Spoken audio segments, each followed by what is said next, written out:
Imagine a small town, surrounded by enemies on all sides, yet with such grand ambition that it aimed to dominate almost the entire known world.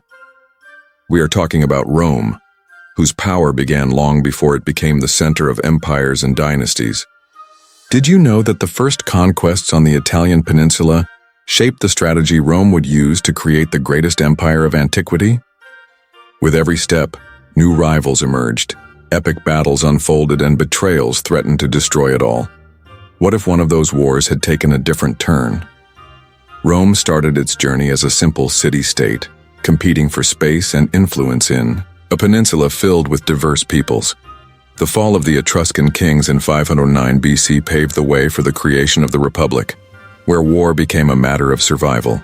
Among the Latin and Etruscan cities, Rome began to consolidate alliances and establish its first conquests. But who could have imagined that this regional struggle would give rise to future dominance over distant peoples and varied cultures? The tensions with other Latin peoples were not limited to endless battles. There were also agreements that forged the foundation for future governance. While some cities proudly resisted Roman influence, others saw it as an opportunity for gain and security. Thus, the roots of expansion were planted, a constant movement of war and diplomacy that strengthened the army and fueled Rome's ambition. However, rival forces were far from giving up. Did you know that in the early centuries of the Republic, military service was almost a sacred duty for Roman citizens? Even without the sophisticated structure of a professional army, the sense of commitment was the fuel that drove these early wars. Not only that, each victory generated new promises of wealth, land, and slaves, feeding the desire for conquest that would resonate all the way to the imperial era. The Italian Peninsula, although relatively small, was home to tribes and cities, with their own cultures, warrior rites, and particular modes of organization. This diversity forced Rome to adapt to different combat styles, developing tactics that would later be employed against forces as varied as the Carthaginians, Macedonians, and even the Eastern peoples. What no one expected was that this recipe of adaptation and military discipline would ultimately transform Rome into something greater than just a regional republic. The Etruscans were, in many respects, cultural mentors to Rome, but the rivalry between them intensified when the Romans found themselves pressured to take control of strategic areas. Veii, in particular, was a coveted target due to its wealth and proximity to the Tiber River. With an evolving army, Rome decided it was time to test its strength in a prolonged siege, challenging the reputation of the Etruscan city that was the most prosperous in the region. The siege of Veii was no easy feat. It lasted for years and involved the construction of fortifications and tunnels, as well as strategies to demoralize the enemy. There were moments when Roman victory seemed distant, as the Etruscans knew the terrain very well and fought with experienced troops. However, Roman determination and growing military engineering tipped the scales in Rome's favor. After all, it wasn't enough to just besiege the city. It was necessary to undermine the enemy's will to fight. Did you know that the success at Veii paved the way for new siege techniques, later used in cities like Carthage, 146 BC, and Jerusalem, 70 AD? Moreover, the practice of military colonization, with soldiers being settled in newly conquered lands, began to solidify. This method of ensuring loyalty and Roman presence would be essential for the future empire, as it reduced the possibility of uprisings and created a network of military support. When Veii fell, it was not just a territorial victory.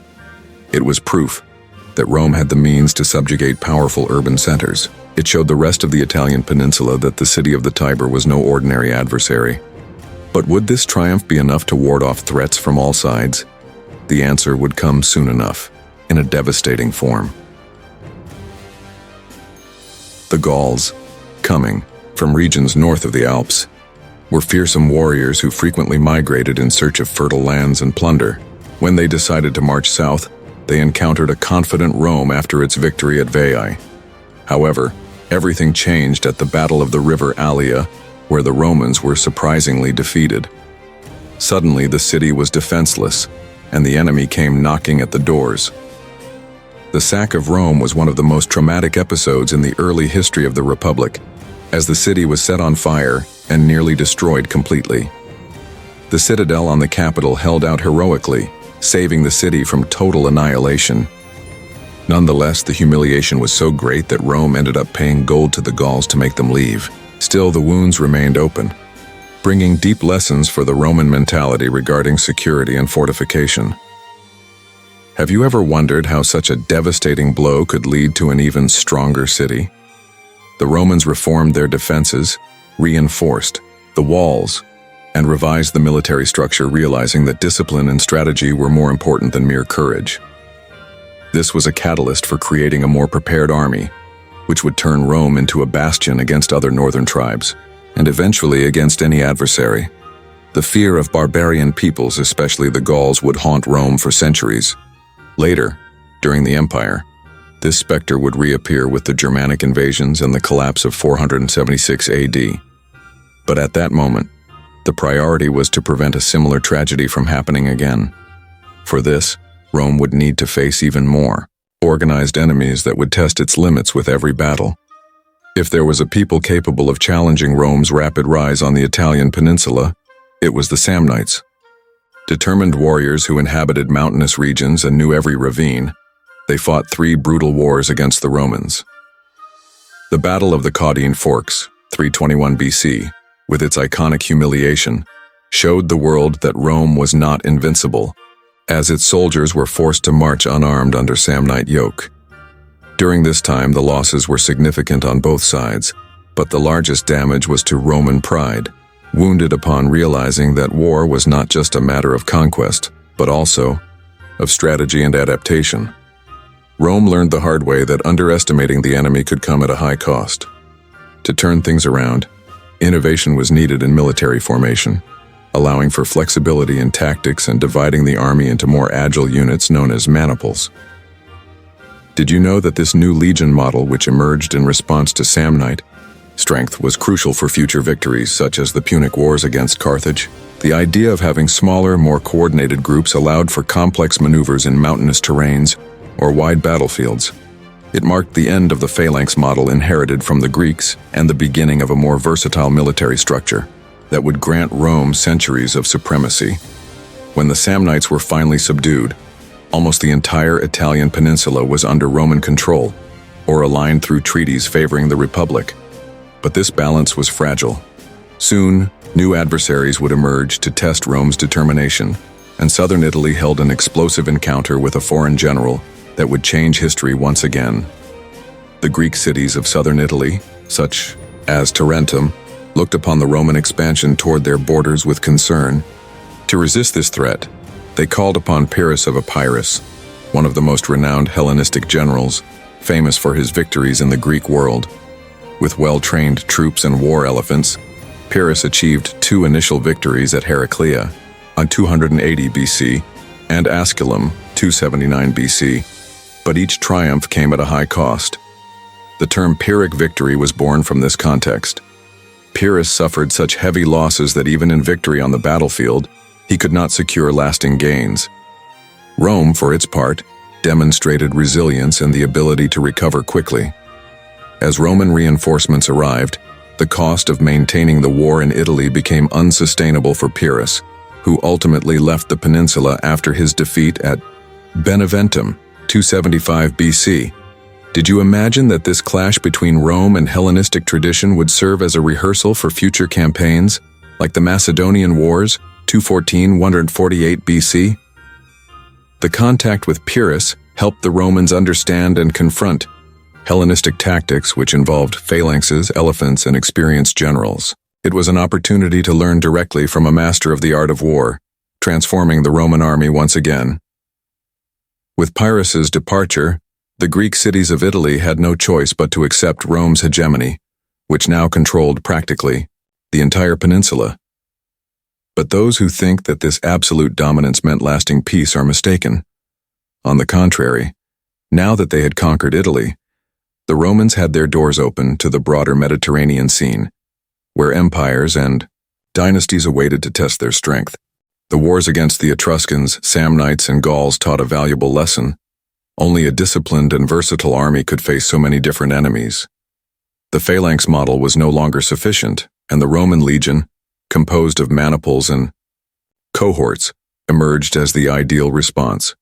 This format allowed for decentralized command, making each unit more autonomous in combat. Over time, this legion evolved into a true professional system of warfare, where each soldier received rigorous training, a salary, and rights. Did you know that at the height of the empire, legions could even choose and overthrow emperors, demonstrating the political power the military had achieved? This influence would be a determining factor in future crises, showing that power in Rome has always been linked to military strength. At the same time, the legionary structure provided the foundation to face multiple battlefronts. While one general fought against barbarian tribes in the north, another faced Eastern civilizations in the east, supported by efficient supplies and communications.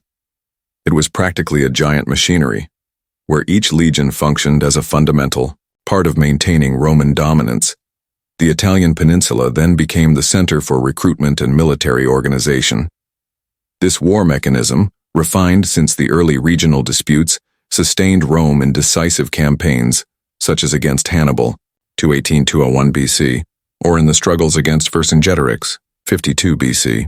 But while we celebrate the grandeur of the legions today, we must not forget that this same military power demanded enormous resources and control from the state, and when political unity began to crumble, the legions would also start to serve private interests, paving the way for increasingly intense internal disputes.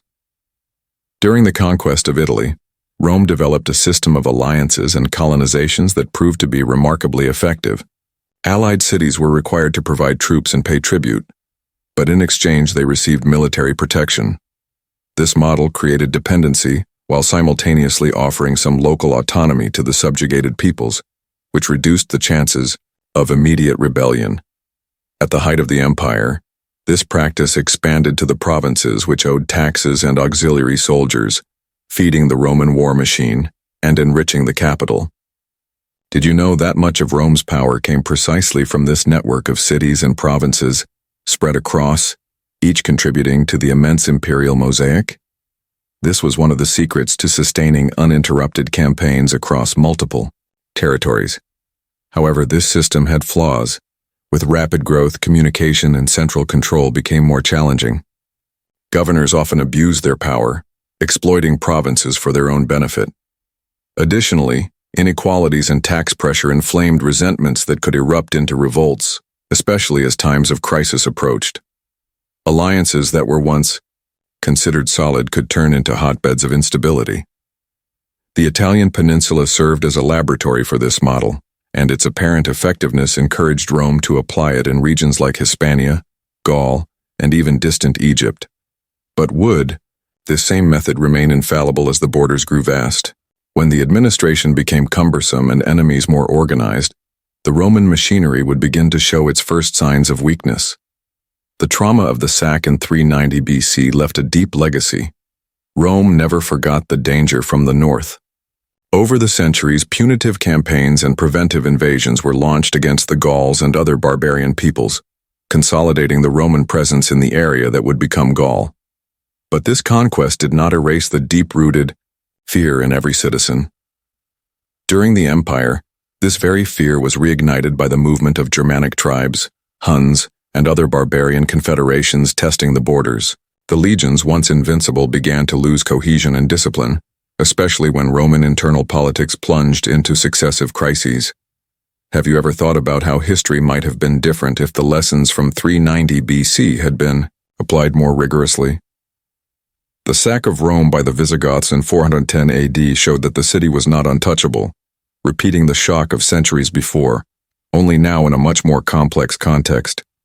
The Roman defenses were no longer sufficient to stop the waves of invaders, and central power was fragmented in disputes for authority. That which began as a fear back then transformed into a devastating reality. For some historians, the fall of Rome in 476 AD symbolizes the official end of the Western Roman Empire. But the seed of this event was planted much earlier when the Gauls showed that even the most formidable of cities could be brought down. And it all began in that Italian peninsula, whose early conquests forged both the strength and the fragility of Rome. The conquest of Italy was the starting point that shaped the destiny of Rome as a dominant power, paving the way for unprecedented military adventures. Each battle taught something new, honing the formation of the legions and creating a control mechanism that would spread across distant territories. But all great achievements carry the risk of hubris and negligence, as seen in the following centuries. Did you know that if the Samnites or Pyrrhus of Epirus had prevailed, we might never have witnessed the rise of an empire that influenced the culture, law, and architecture of much of the Western world? This reflection shows us how small historical details can change the trajectory of entire empires and dynasties. After all, it only took one less victory for Rome for the global scenario to be completely different. Now think of all the plots, alliances, and transformations we have followed. How many times did Rome almost collapse, yet rise even stronger? This story of overcoming continues to inspire today, proving that determination and adaptation can lead any nation to great feats. However, when power becomes unchecked, it carries within it the seed of its own ruin. If you enjoyed this journey through the Roman ascent and feel compelled to discover more about these surprising paths of antiquity, be sure to subscribe to the channel, like this video, and share it with everyone who loves history. Leave a comment about what sparked your curiosity the most. Would Rome have fallen if a single battle had gone differently? Join the debate and help keep the flame of these fascinating stories alive.